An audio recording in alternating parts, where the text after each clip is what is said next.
एक समय में हमारी दुनिया में डायनासोर का राज था। वे चलते थे जहां हम चल रहे हैं। इसी हवा में सांसें ली, इसी धरती पर लड़ाइयां लड़ी। इन दैत्याकार बड़े विचित्र डायनासोर ने करीब 14 करोड़ सालों तक इस धरती पर राज किया। इन डायनासोर की कई हजार प्रजातियां थी। इनमें से कुछ शाकाहारी थे, कुछ मांसाहारी। तो कुछ डायनासोर बहुत ही शांत स्वभाव के थे, वहीं कुछ डायनासोर बहुत ही हिंसक और खतरनाक थे। ये उस समय के सबसे सफल जीव थे। लेकिन फिर अचानक ऐसा क्या हुआ? आखिर वह कौन सी घटना थी जिसने इनका नामो निशान ही मिटा दिया? इसे जानने के लिए हमें करोड़ों साल पीछे जाना होगा और डायनासोर्स के उस अंतिम दिन को करीब से देखना होगा।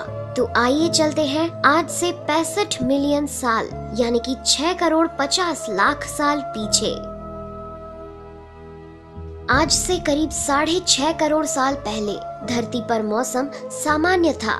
चारों ओर सूरज की रोशनी बिखरी हुई थी। लंबे लंबे पेड़ों से टकराती समुद्र की ठंडी हवाएं और चारों तरफ डायनासोर के चिल्लाने चिंघाड़ने की आवाजें। जब ये सारी डायनासोर प्रजाति बड़े ही आराम से धरती पर अपना जीवन बिता रही थी, तब 10 करोड़ साल पहले ही इनकी किस्मत लिखी जा चुकी थी। 10 करोड़ साल पहले एक छोटा एस्टेरॉयड का टुकड़ा जो सुदूर अंतरिक्ष से आ रहा था, वह पृथ्वी से लगभग 20 करोड़ मील दूर मंगल और बृहस्पति के बीच बने क्षुद्र ग्रह बेल्ट में घूम रहे एक बड़े एस्टेरॉयड से जा टकराता है। इस टकराव से उस बड़े एस्टेरॉयड की दिशा बदल जाती है और वह क्षुद्र ग्रह बेल्ट से निकलकर सीधे पृथ्वी की ओर 22,000 मील प्रति घंटे की रफ्तार से बढ़ने लगता है। जब यह एस्टेरॉयड पृथ्वी से 3,84,000 किलोमीटर की दूरी पर था, तब धरती से शायद डायनासोर का अंत ना होता यदि यह एस्टेरॉयड पृथ्वी के उपग्रह चांद से टकराता।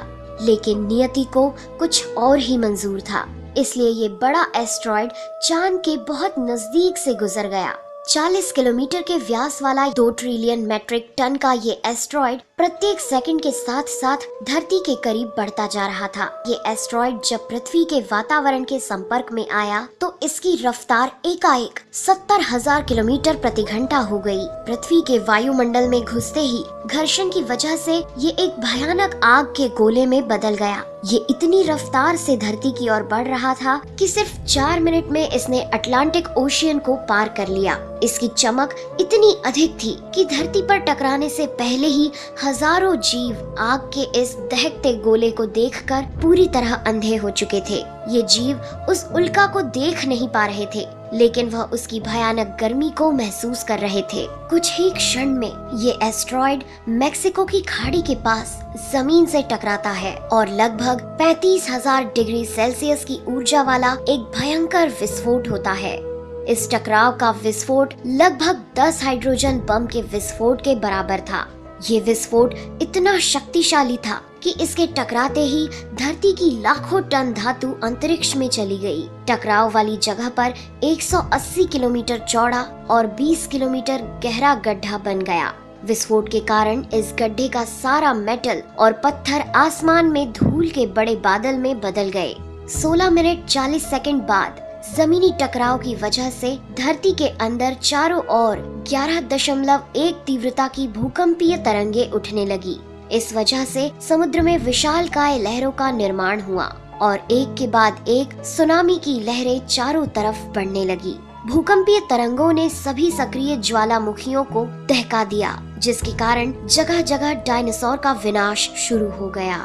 धरती के महाविनाश की प्रक्रिया आरंभ हो चुकी थी। इस भयानक विस्फोट में रेडिएशन की मात्रा इतनी बढ़ गई कि इसके 800 किलोमीटर के दायरे में आने वाले सभी जीव जलकर पूरी तरह राख के ढेर में बदल गए थे। इस महाविनाश में उड़ने वाले डायनासोर इन जमीनी खतरों से तो बच निकले, लेकिन ये तो महाप्रलय की बस शुरुआत मात्र थी। विस्फोट की वजह से जो लाखों टन मेटल, पत्थर और धूल अंतरिक्ष में गया था, वह ग्रेविटेशनल पुल के कारण ठीक 40 मिनट बाद आग के गोले के रूप में पूरी धरती पर बरसने लगे। साथ ही धूल का एक बहुत बड़ा तूफान 6000 किलोमीटर प्रति घंटे की रफ्तार से पृथ्वी के दूसरी तरफ मौत लेकर आ रहा था। ये धूल के बादल कई किलोमीटर मोटे थे, जिसकी वजह से धरती पर सूरज की रोशनी का पहुंच पाना असंभव हो गया।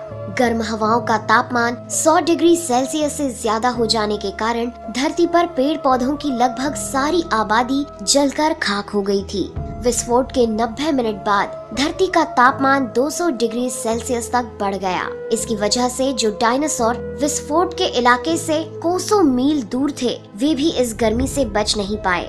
इस महाप्रलय से धरती की कुल 90% प्रजाति पूरी तरह खत्म हो गई थी और जो 10% जीव धरती पर बच गए थे, उनमें से भी सिर्फ वही जीव जिंदा रह सके जिनका वजन 30 किलोग्राम से कम था। इसका कारण ये था कि इस महाप्रलय में लाखों की संख्या में जीव मारे जा चुके थे और पेड़ पौधों की सारी आबादी भी जलकर राख हो चुकी थी, जिसके चलते यहाँ जो बड़े और विशालकाय जीव जीवित बच गए थे, उन्हें भरपूर मात्रा में खाना पीना न मिल सका। लेकिन ये महाप्रलय किसी अन्य जीव के लिए फायदेमंद साबित होने वाला था। धरती पर डायनासोर का अंत एक छोटी प्रजाति के लिए सुनहरा अवसर लेकर आया और वह प्रजाति थी मैमल्स की। मैमल्स क्या थे, कैसे बच गए महाप्रलय से, डायनासोर के अंत के बाद इंसान कैसे और कहां से आए, ये जानेंगे हम अगले एपिसोड में।